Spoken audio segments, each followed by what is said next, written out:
A great win then for the Mercedes team today. And I have to wonder, Anthony Davidson, just what set them apart from the competition here. Well, I think the track conditions just really suited their car today. Wind, track temperature, you name it.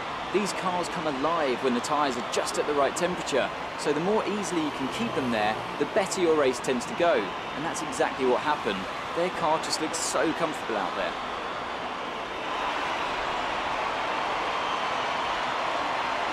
So as I say that, we can see the drivers coming out now to collect their trophies. It's yet more silverware to take back to their base in Brackley after another excellent Grand Prix.